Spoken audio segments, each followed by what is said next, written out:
በየቀኑ ጠዋት ተነስተ መርካቶ ቦሌ ወይም 4 ኪሎ ያለውን ሱቅን ትከፍታለህ ወይ ደግሞ ቴሌግራም እና ቲክቶክ ላይ አዳዲስ ምርቶችን ትለጥፋለህ።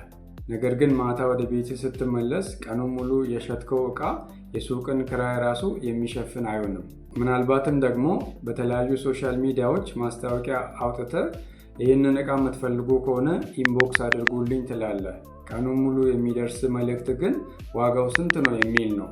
ዋጋውን ስትነግራቸው ደግሞ አይ ይሄ ዕቃማ ውድ ነው ይላሉ። እውነታውን ልንገርህ፣ እውነታው የምታቀርበው ምርት መጥፎ ሆኖ አይደለም፣ ችግሩ አሻሻጥ ላይ ነው። ሰብሪ ሰቢ የተባለው የንግድ ልቅ ሴል ላይክ ክሬዚ በተሰኘው መጽሐፉ ላይ አንድ ትልቅ እውነት ይነግረናል። በማንኛውም ቢዝነስ ውስጥ ዋናው ስራ ምርቱን ማዘጋጀት ሳይሆን ምርቱን መሸጥ ላይ ነው።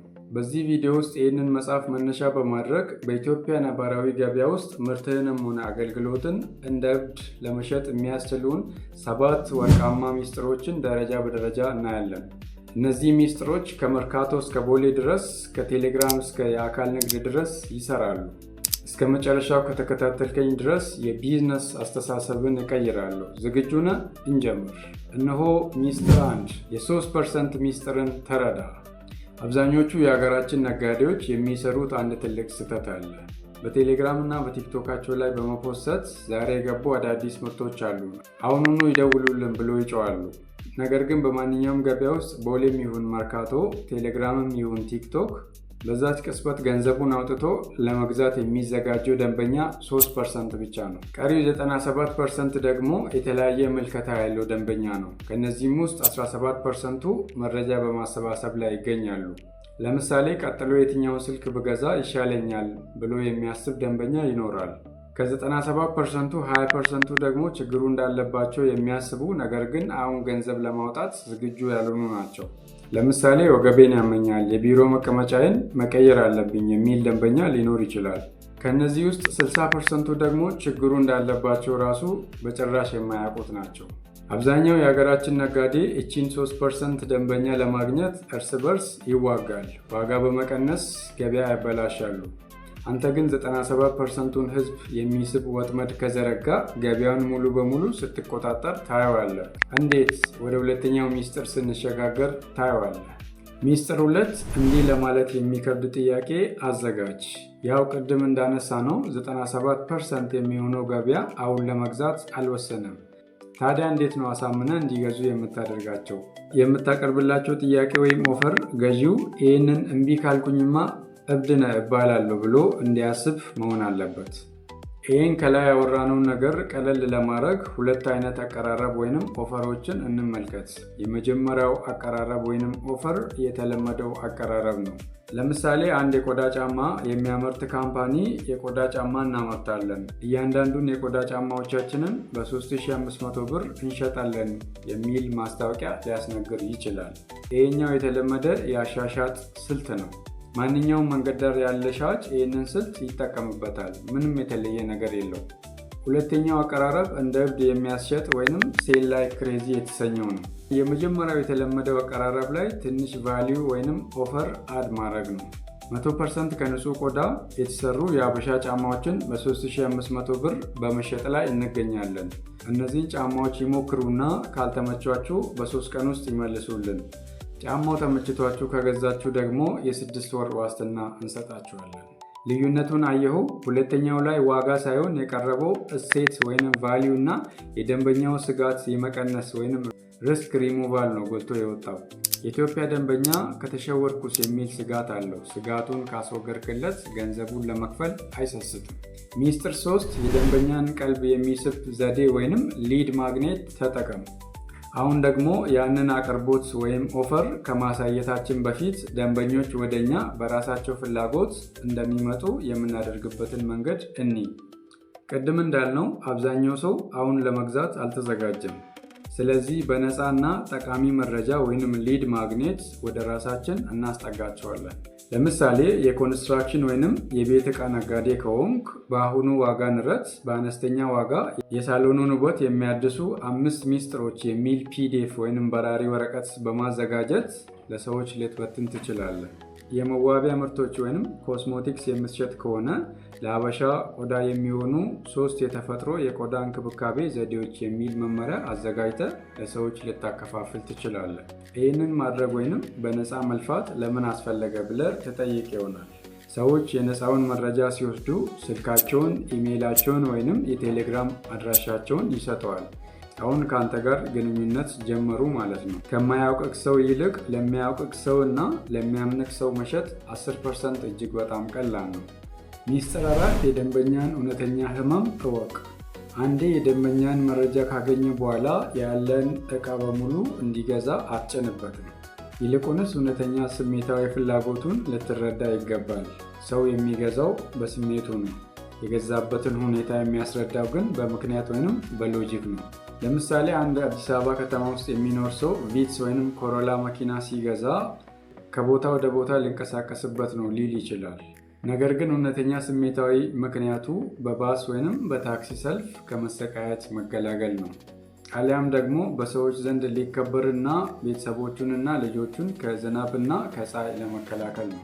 ስለዚህ በማስታወቂያዎች ወይም ከደንበኛ ጋር ንግግር በምታደርግበት ወቅት ላይ ስለ ምርት ዝርዝር መረጃ በመስጠት ላይ ብቻ አታተኩር። ይልቁንስ ምርት የትኛውን ህመማቸውን እንደሚያስቀርላቸው ወይም የትኛውን ችግራቸውን እንደሚቀርፍላቸው ንገራቸው። ለምሳሌ ይህ የልብስ ማጠቢያ ማሽን 12 ኪሎ ብቻ ነው የሚመዝነው ከማለት ይልቅ በሳምንቱ መጨረሻ ቀን ረዥም ሰዓት ወስዶ ልብስ በማጠብ ከመሰቃየት ይልቅ ይህንን የልብስ ማጠቢያ ማሽን ይግዙና ረዥም ሰዓት ከልጆቹ ጋር ያሳልፉ የሚል መረጃ ስጣቸው። ሚስጥር 5 ማስታወቂያ የጋዜጣ ዜና ርዕስ ይምሰል። የደንበኛን ህመም ካወቅክ በኋላ ያንን ህመሙን የሚነካ ማስታወቂያ ማዘጋጀት አለብህ።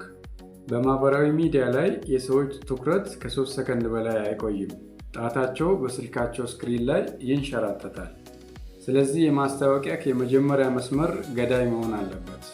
ሰዎች ማስታወቂያ መመልከት አይወዱም፣ ነገር ግን አዳዲስ መረጃዎችና ትምህርታዊ ታሪኮችን ማንበብ ይወዳሉ። ይህንን 5ኛው ሚስጥር በደንብ እንድትረዳ የማስታወቂያ ርዕሶችን በሁለት እንከፍላለን። የመጀመሪያው የተለመደ መጥፎ ርዕስ ነው። ለምሳሌ አንድ ሰው የእንግሊዝኛ ቋንቋ ትምህርት እንሰጣለን ብሎ ሊያስተዋውቅ ይችላል። ይህ የተለመደ ነው። ምንም ስሜት ቀስቃሽም አይደለም፣ ምንም ትኩረት ሳቢም አይደለም። ሁለተኛው የማስታወቂያ ርዕስ አይነት ትኩረት ሳቢ ርዕስ ነው። የአሁኑ የመጀመሪያው ምሳሌ ላይ ትንሽ ቅመም እንጨምር እስኪ። በስራ ቦታ ላይ እንግሊዝኛ ቀላጥፈ መናገር ያለመቻል እድገት ላይ እንቅፋት ሆኖብሃል። ይህንን 3 ቀላል ደረጃዎች ተከተል። ሁለተኛው የማስታወቂያ አይነት ለየት ይላል። ሰዎች ልክ ርዕሱን እንዳዩ ይህማ ለእኔ ነው የተጻፈው ብሎ ያስባሉ።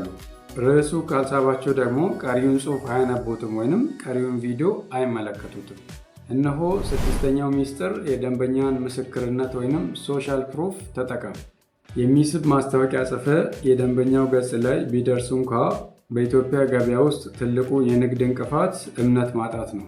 ሰዎች ገንዘቤ ልኬ በምላሹ ዕቃው ባይላክልኝስ?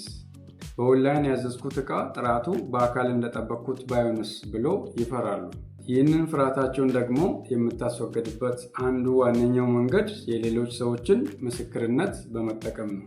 ከአንተ ገዝቶ የተደሰቱ ደንበኞች በዋትሳፕ ወይም በቴሌግራም የላኩልን መልእክት ስማቸውን ሳትለጠፍ በሶሻል ሚዲያዎች ላይ እንደ ምስክርነት ልትጠቀምበት ትችላለህ። ይህ ሶሻል ፕሩፍ የሰዎችን እምነት መገንባት ላይ በጣም ትልቅ ኃይል አለው። በተጨማሪም ደግሞ ኤኬሌ የሚባለው ደንበኛችን ለመጀመሪያ ጊዜ ዕቃ ከኛ ሲያዝ በጣም ተጠራጥሮ ነበር። አሁን ግን ለሁለተኛ ጊዜ እያዘዘን ነው ብለህ ምስክርነት ልታቀርብ ትችላለህ።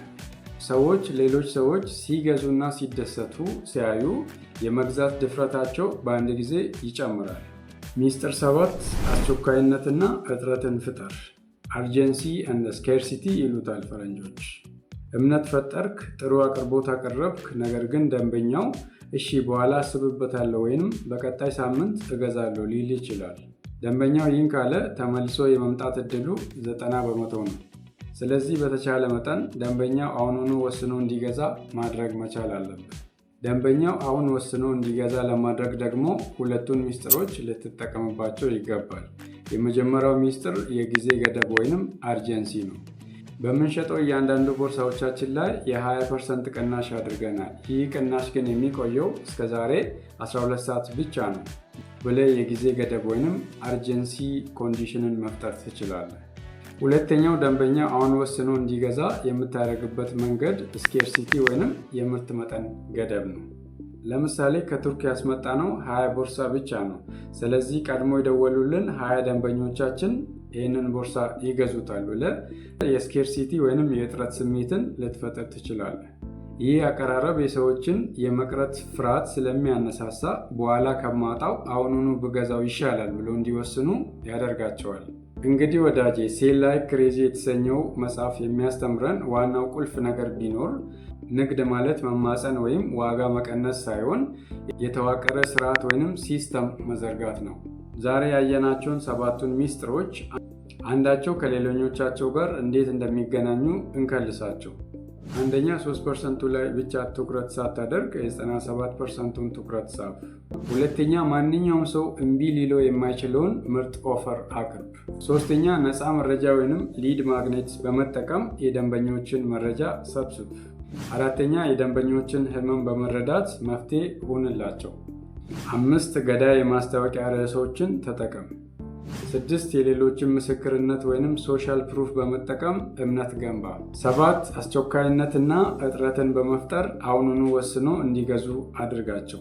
እነዚህ ሚስጥሮች እንግዲህ ቅደም ተከተላቸውን ጠብቀ ስተገብር ሽያጭ በከፍተኛ ሁኔታ ሲጨምር ታያለህ።